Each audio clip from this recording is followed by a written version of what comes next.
No one could handle the billionaire's daughter until a single dad, Janitor, did the impossible. The autumn rain drummed against the windows of Ashford Preparatory Academy, a fortress of privilege perched on the hills overlooking the city. Inside its marble corridors walked the children of tech moguls, oil magnates, and politicians, students who wore their parents' wealth like armor.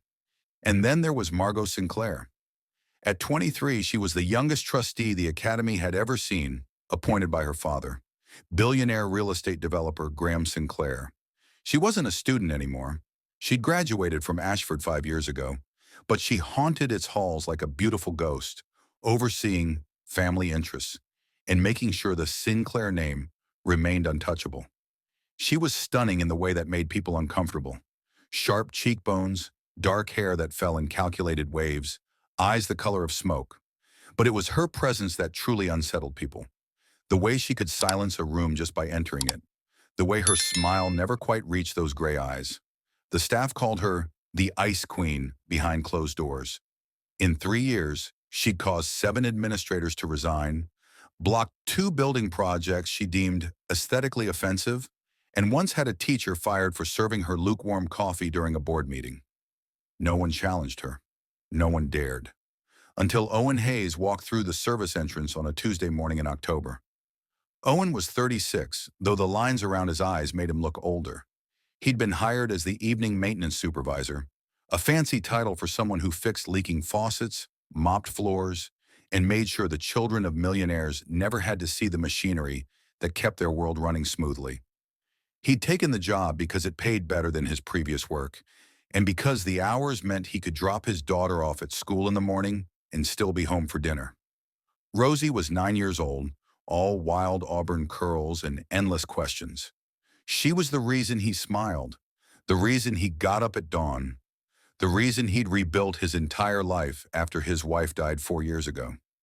Every evening, she'd meet him at their small apartment near the docks, homework spread across their secondhand kitchen table, and she'd ask him about his day. "Did anything interesting happen, Dad?"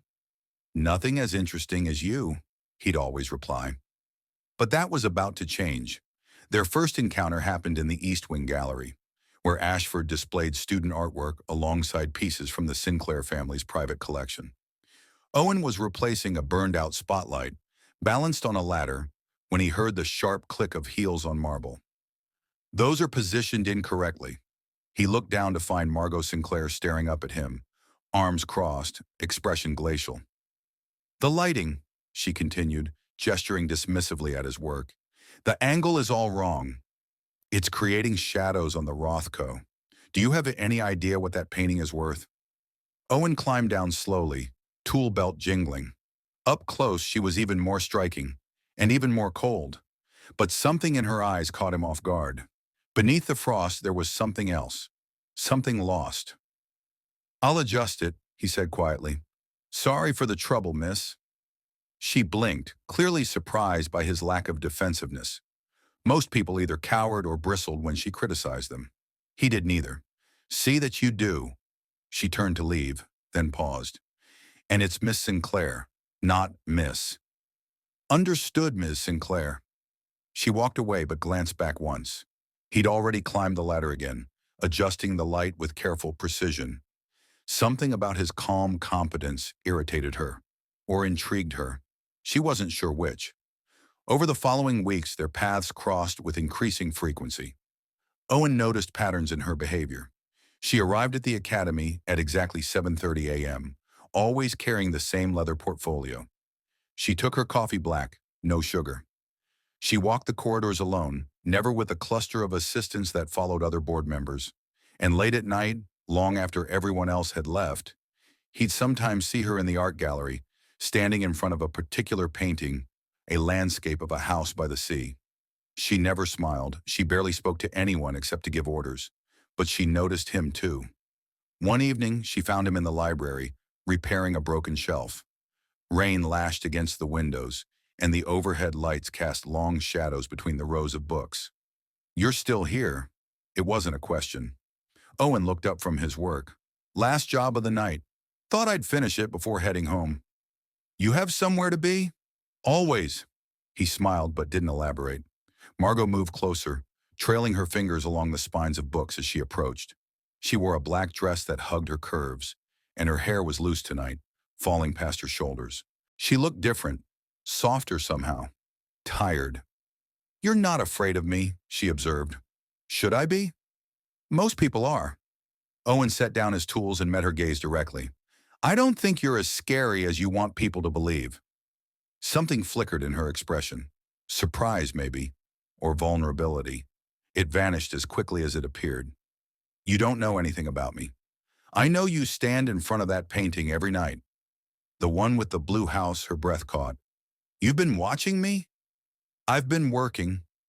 "You happen to be there?" He paused. "It's a beautiful painting. Looks peaceful." Margot's jaw tightened. For a moment he thought she might snap at him, dismiss him, have him fired. Instead, she did something completely unexpected. She sat down on one of the reading chairs, her perfect posture crumbling slightly. "It was my mother's favorite," she said quietly. "She died when I was 17. That house. We used to go there every summer before she got sick." Owen didn't respond immediately. He understood grief intimately, knew it wasn't something you could fix with words. "I'm sorry," he said finally. "That kind of loss, it changes everything." "You sound like you know." "I do." Their eyes met, and something shifted in the air between them.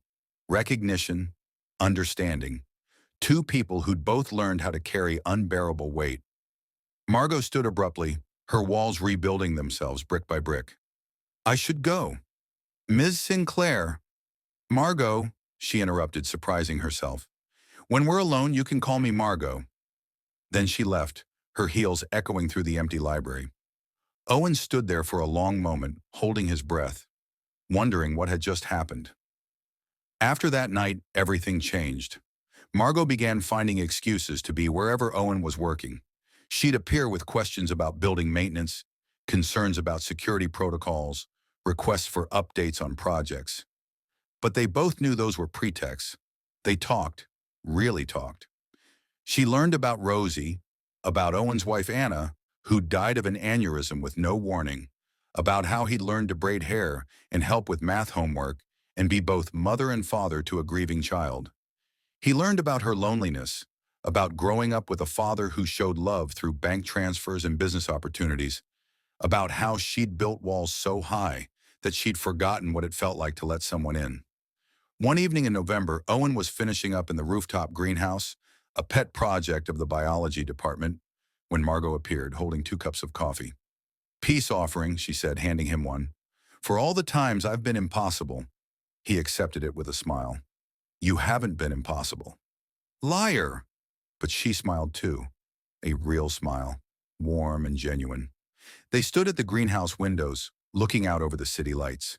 Rain streaked the glass, distorting the world beyond into abstract patterns of gold and shadow. "Can I ask you something?" Margot said softly. "Anything. How do you do it? Stay so kind after everything you've lost?" Owen considered this. "I had to make a choice. I could let the grief turn me bitter, or I could let it teach me what matters. Rosie needed a father who could still find joy in the world, so that's who I became." Margot turned to face him fully. They were standing closer than she'd realized, close enough that she could see the flecks of gold in his brown eyes, close enough to feel the warmth radiating from him. "I think I forgot how to find joy," she whispered. "Then maybe it's time to remember."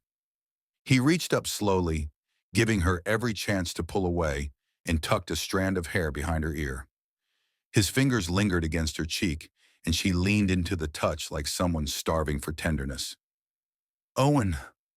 His name on her lips sounded like a prayer. He cupped her face in both hands, studying her as if she were something precious and fragile. Then he kissed her, softly at first, tentatively, as if asking permission. Margot's response was immediate and overwhelming.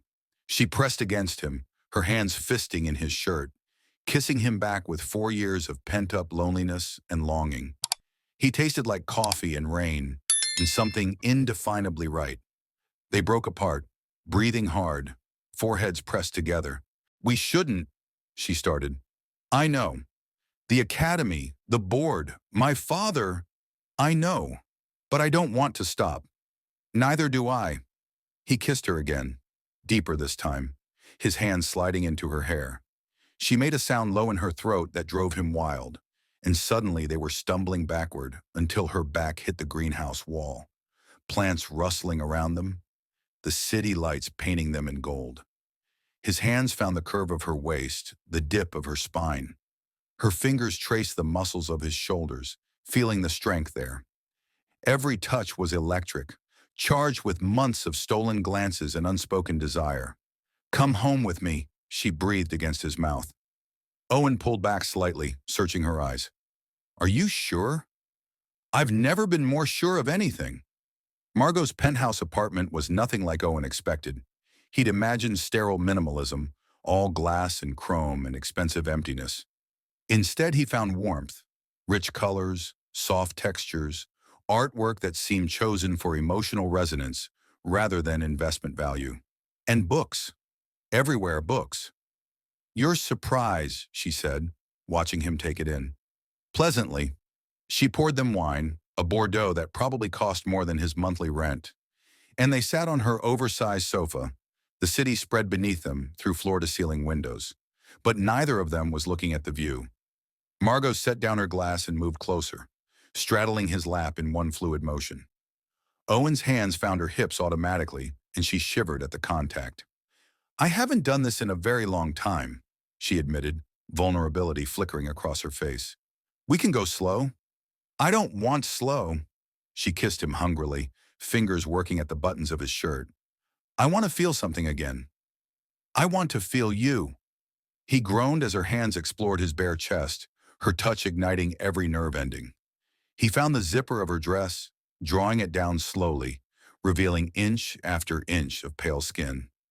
She stood, letting the fabric pool at her feet, standing before him in nothing but black lace. She was devastating, all curves and confidence and barely contained need. Owen stood too, pulling her against him, skin against skin. "You're extraordinary," he murmured against her throat, feeling her pulse race beneath his lips. "Show me," she whispered. "Show me what I've been missing." They made love with the urgency of people who'd been alone too long, who'd built walls so high they'd forgotten what it felt like to be touched, to be wanted, to be seen. Afterward, they lay tangled in her silk sheets, breathing hard, the city lights painting patterns on their skin. Margot traced the scar on Owen's shoulder, an old injury from his construction days. "Tell me everything," she said softly. "I want to know all of you." So he did. He told her about his childhood in foster care, about working his way through community college, about meeting Anna at a diner where she waited tables, about building a life together one careful brick at a time. And she told him about her mother's illness, about her father's emotional distance, about learning to weaponize coldness because it was the only thing that made her feel safe. They talked until dawn, bodies pressed close, sharing secrets and scars and dreams they'd thought were dead. But reality, as always, came calling. The next morning, Graham Sinclair made an unannounced visit to the academy. He found Margot in her office reviewing contract proposals, looking more radiant than he'd seen her in years. "You seem different," he observed, his sharp eyes missing nothing. "Do I?" "Happier. It's unsettling." He sat down uninvited. "I need you to handle something. There's been talk about the maintenance staff, specifically that Hayes fellow. Some board members think he's overfamiliar." Getting above his station, Margot's blood ran cold. "What are you saying?" "I'm saying we should let him go." Quietly. "Give him a generous severance. Find him work elsewhere. We can't have the help getting comfortable." "No." Graham's eyebrows rose. "Excuse me?" "I said no. Owen, Mr. Hayes, is the best maintenance supervisor we've had. He's reliable, skilled, and respected by the entire staff. Firing him would be both unjust and stupid." "Since when do you defend the help?" "Since I remembered what it's like to see people as human beings instead of assets to be managed." Her father stood, his expression hardening. "Be careful, Margot. You're letting emotions cloud your judgment. That's not how we do business." "Maybe it should be." After he left, Margot sat alone in her office, her hands trembling. She'd just declared war on her father for a man she'd known only weeks, and she'd do it again in a heartbeat. That evening, she found Owen in the maintenance office, filling out work orders. She closed the door behind her, locked it, and turned to face him. "My father knows," she said, "or suspects. He wants you fired." Owen set down his pen slowly. "I see. I won't let that happen. But Owen, this is going to get complicated. My family, the board, the gossip." He crossed the room in 3 strides and kissed her, silencing her worry. "I don't care about complicated. I care about you. I could lose everything. So could I. And I'd do it anyway." She laughed, a sound somewhere between joy and disbelief. "You're crazy." "Probably." He smiled against her mouth. "But you make me want to be brave." She pulled him closer, and he lifted her onto the desk, documents scattering. They made love there, urgent and reckless, knowing that tomorrow might bring consequences, but refusing to let fear win tonight. 3 months later, the annual Ashford Holiday Gala was the social event of the season. Crystal chandeliers, champagne fountains, and enough wealth in one room to fund a small country. Margot stood at the center of it all, wearing a midnight blue gown that made her look like starlight. But her eyes kept drifting to the maintenance corridor, where Owen was coordinating the evening's logistics. She'd spent the past months fighting for them, enduring board meetings, confronting her father, weathering gossip that ranged from scandalous to cruel. She'd learned that privilege could be both weapon and shield, and she was wielding both to protect what mattered. Halfway through the evening, she made a decision. She found Owen in the back hallway, checking the heating system. He looked up, surprised to see her there. "Everything okay?" he asked. "Dance with me." "Margot, I'm working, and I'm not exactly dressed for—" "I don't care." She took his hand. "Dance with me." He searched her eyes, understanding what she was really asking. This wasn't just a dance. It was a declaration. "You sure about this?" "Never been more sure of anything." They walked back into the ballroom together, hand in hand. Conversation stopped mid-sentence. Heads turned.